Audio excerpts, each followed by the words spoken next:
Welcome everyone to our Packers News post-game live chat alongside Ryan Wood. I am Olivia Reiner. We are here today to recap the Packers' 31-24 victory over the Detroit Lions, which effectively clinched the NFC North for them and a playoff spot in turn.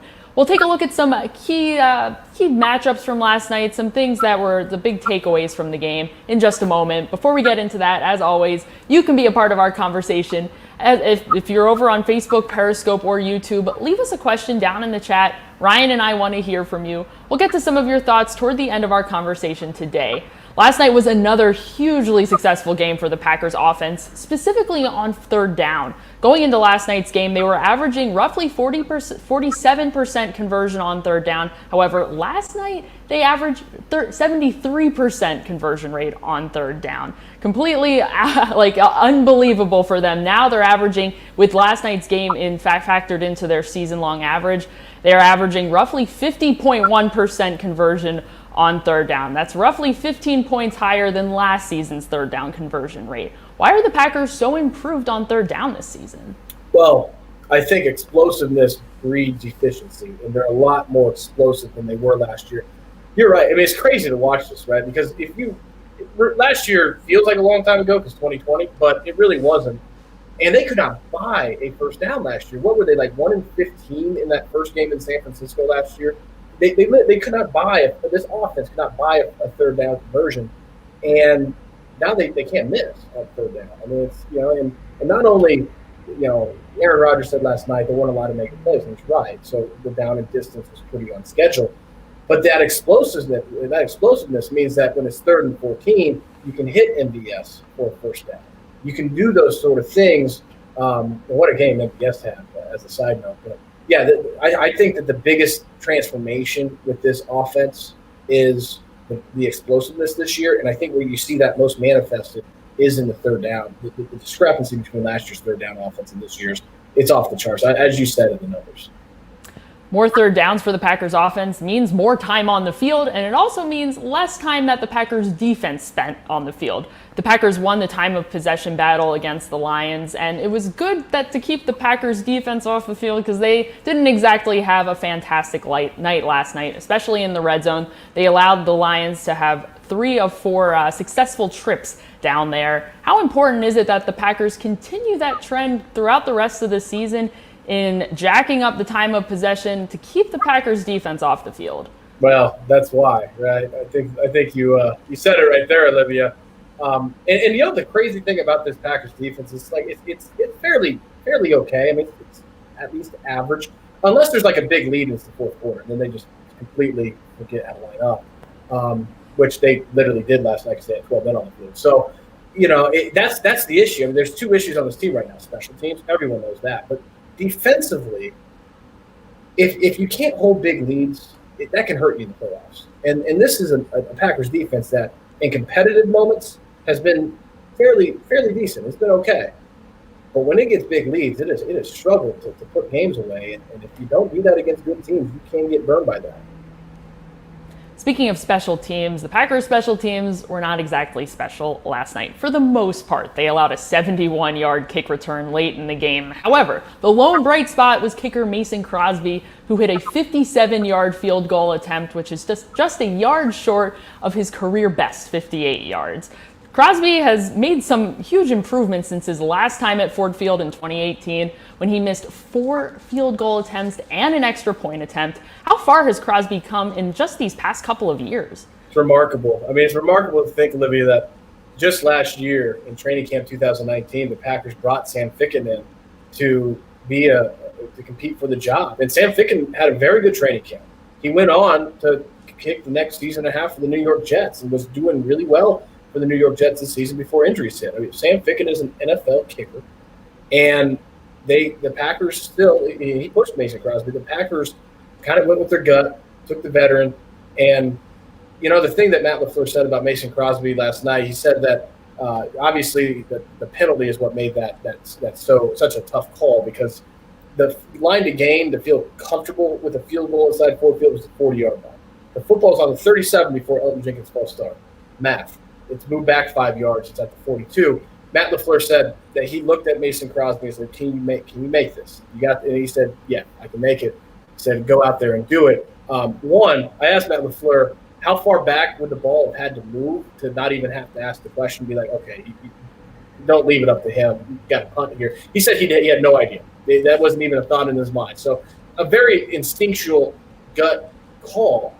And Matt LaFleur said Mason Crosby made him right. Well, he's been making them right since the 2019 camp, because he had the 2-game winners last year against the Lions. He goes in the same building, Ford Field. He kicks that 57-yarder, one short of his career long. He's missed 3 extra points this year, 43 of 46, but going into last night's game. But he's made all 15 of his field goals now. So he's played really well. And what does a Super Bowl contender need? A good, reliable kicker. Mason Crosby, the Packers offense as a whole, deserve all their flowers for their success on offense and just as a whole last night. However, what about quarterback Aaron Rodgers? He had another stellar game last night. 26 completions for 290 yards and 3 touchdowns. He now leads the league in both passer rating and passing touchdowns. Yesterday, looking around the league, Chiefs quarterback Patrick Mahomes had a bit of a struggle, even though he ended up leading the Chiefs to a win over the Miami Dolphins. He threw 3 interceptions. Now, if you look at the MVP race where Mahomes and both Rodgers and Mahomes are in the thick of it, where does Rodgers stand right now in that conversation? Yeah, I think it's still going to be a photo finish. And to me, I think the best player in the NFL is Patrick Mahomes.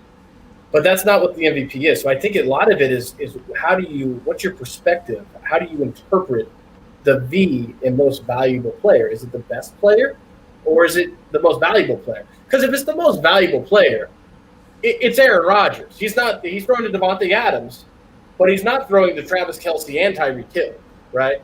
And Aaron Rodgers, 119.7 passer rating now, amazingly close to the 122.5 NFL single-season record that he put up in 2011. It's amazing how close he is. At 37 years old, I didn't think he would flirt with that. It's the highest passer rating, and then some, for any NFL quarterback age 30 or later. And he's doing it, if you remember, with a receiving core that behind Davante Adams, who is tremendous and very well might be the best receiver in the league. MVS has been good. Robert Tonyan has been a revelation, but this is a receiving core that in April, everyone, including myself, was screaming, you need more receivers. You need to draft a receiver. And so that hasn't gone anywhere. I mean, it's still not the depth of skill talent that the Kansas City Chiefs have around Patrick Mahomes. So if you look at the V and you got it, Aaron Rodgers has made MVS a lot better. He's lifted him up this year on and off the field. MVS has come through. Give him the credit for that, but a good quarterback makes a receiver better. He's helped Robert Tonyan become a better player. He's incredibly valuable for this team. He's having a tremendous season. Let's go over to Facebook, Periscope, and YouTube for some of your questions. Thank you for joining us on this morning after postgame show. We appreciate it today. Let's start with a question here from Dave. Dave says, special teams, 5 games in a row with a major issue. How can this go on? A 71-yard kick return is a major issue. However, the Packers didn't give up a touchdown. They gave up 2 touchdowns off of punt returns over the last several games. How can they improve, if at all, in these final games of the regular season? It's a good question. It reminds me so much of 2014, Olivia, where, I mean, in 2014, you looked at that team, you knew it was special. You knew it was really, really good. Aaron Rodgers' second MVP year. Jordy Nelson went off at 1,519 yards, set the single-season Packers record for receiving yardage. On the defensive side, there was a pass rush there. Julius Peppers, Clay Matthews in his prime. They had bookends, and you felt, the defense wasn't great, but it was good enough. And if all that sounds familiar, that's basically what they have right now. Aaron Rodgers very well could be third MVP. Davante Adams is bananas. And on the defense, it's not great, but they've got a pass rush. I mean, they got Matthew Stafford 4 times last night. The pass rush has really come on late in the season, which is what is huge for this defense. And yet in 2014, the thing you knew was, boy, that special teams was bad, and it very well could cost them a trip to the Super Bowl. And lo and behold, they don't go to the Super Bowl that year because they can't recover an onside kick. It's the same thing. The special teams is bad. Sean Menenga did a tremendous job last season of cleaning up a mess that he inherited from Ron Zook. did it at the expense of explosive plays. There were no explosive plays, but the mess was gone. It was mostly cleaned up, and it has regressed big time to the point where in the back of your mind, if you're a Packers fan, you got to be thinking, you've seen this before. And if they don't get this fixed, I don't know that they do get this fixed because it's been all season. If they don't get this fixed, it very well, not saying it will, but it very well could cost them a trip to the Super Bowl. Thanks so much, Dave, for your question. Let's actually take another question from Dave. Dave with the good questions. We appreciate it, Dave. Dave wants to know, why not put the new defensive lineman Anthony Rush in for the goal line play? He is huge. Packers defensive lineman who was recently signed last week around the same time as wide receiver Tavon Austin. Anthony Rush is 6'4", 361 pounds, and he was active for the first time yesterday. He did not play a single snap. Why didn't the Packers use him in any situation last night? Yeah, that's a good question. Probably still getting his feet wet, getting comfortable in the defense. It was impressive that Tavon Austin was not just a returner on punts, but he caught a couple balls. I mean, he factored into the offense. That's really quick. And the difference between Tavon Austin and Anthony Rush, the Tavon Austin has played for this head coach before. He's been in Matt LaFleur's offense. I know that was Sean McVay's offense in the 2017 Rams, but it's still familiarity with the head coach and the play call on that side that Anthony Rush doesn't have. So it might just take a little longer. I think eventually you're going to see him in those situations. Thanks so much, Dave, for your questions. Let's go over to Sparky254 on Periscope. Sparky says, can we give the Lions quarterback Matthew Stafford some credit for the Lions offense's success last night? He does deserve some credit, especially coming off of a game against the Bears last week where he had 400 passing yards, a little bit of a spark under interim head coach Darrell Bevell. How strong was this Lions offense last night?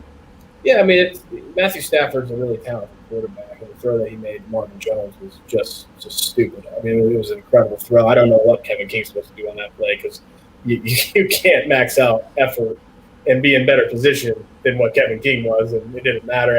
It obviously was called incomplete. You freeze frame, it was a catch. But that offense, yeah, it looked better under with Darrell Bevell as the head coach. I don't know how much has really changed on that side of the ball. I thought it was impressive though that the Packers got after him 4 times because different than Carson Wentz, who they sacked 4 times and a half. Carson Wentz, he just holds the ball. It's the reason why he was replaced by Jalen Hurts yesterday.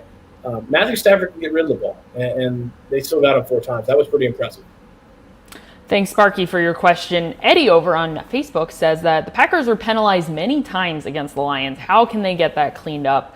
The defense had a lot of those penalties late in the game. On a single drive, they had 3 or 4 penalties, plus a too many men on the field call. How can the Packers improve going forward? That's where it gets really bad look for Mike Pettin. You saw the cutaway to the sideline. Matt LaFleur was yelling. Mike Pettin was yelling loud. Mike Pettin was very displeased.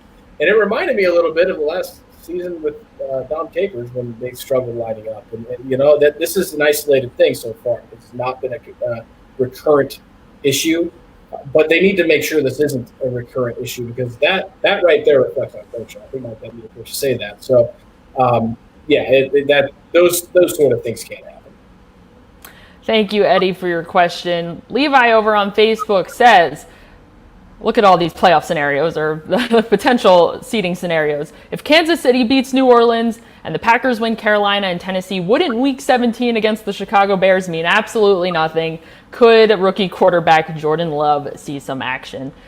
Jordan Love has been inactive for every single game this season because backup quarterback Tim Boyle is the other quarterback that the Packers have elected to have up on game day. In what world would Jordan Love have to happen for Jordan Love to be active at all on a game day in these last several games?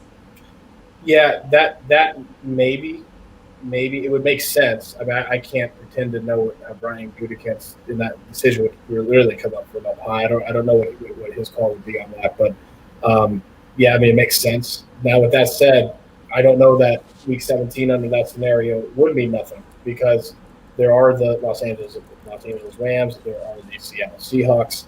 I don't know what the tiebreakers are with them. So if the Seahawks or Rams run out and won the NFC West and the Packers lost one of those 2 games, which they'll be favored, but it's possible because that run defense is going to have to show up against both of those running backs. I don't know what the tiebreaker is. I'm going to look at that basically next. Sorry, I wish I could be more helpful, Levi. We appreciate your question, Levi, and if you come back later in the week, perhaps we can have a better answer for you too. Well, we'll be writing about it. You can definitely go to PackersNews.com. No question. I think we already we have a story up online about the Packers seating scenarios. Go check it out by people who are more knowledgeable than us at the moment. Let's go over to Steve over on Facebook. Steve, continuing on this conversation about the playoffs, who is the best and worst matchup in the playoffs? I mean, let's focus on the NFC. Assuming that the Packers are able to secure the first round bye, whoever they meet in the second round in the NFC, you look at the Rams, who are surging as of late, and then you look at the Saints, who are on the decline after a loss to the Philadelphia Eagles last night. Who do the Packers not want to meet in that second round game?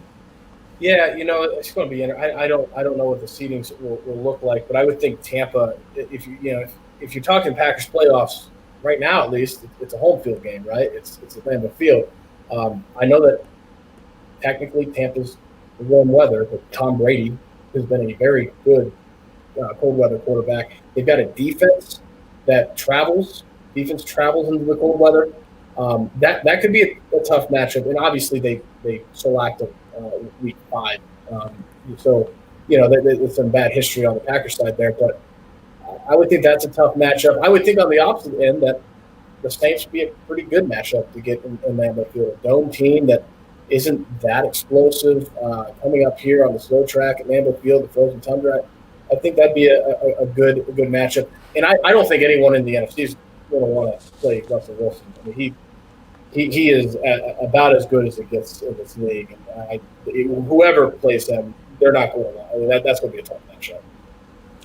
Let's go over to YouTube. Pack Attack has a question for us. They say wide receiver Tavon Austin looked good with the few snaps he had. Can Packers fans expect to see more of him on the field going forward? Austin was targeted 3 times. He had 2 carries for about 6 yards, mostly on jet sweep type of motions, and he also was used as a punt return specialist. How much more can the Packers get him involved in the offense going forward? Yeah, I think you're going to see a little bit more. I don't know if it's going to be a large role by the end of the season, but I think certainly it'll increase. There'll be a crescendo over the last 3 weeks. And what's really interesting, I think, is what they do with him in the playoffs. Because by that point, they've had a month with him.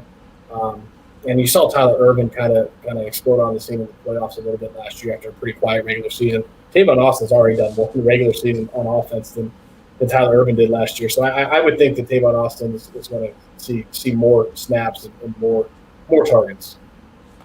Thanks, Pack Attack, for your question. And thank you all for joining us today. We appreciate it. We will be live later this week to get you all set and squared away for Saturday night's matchup against the Carolina Panthers. For Ryan Wood, I am Olivia Reiner. We'll see you next time.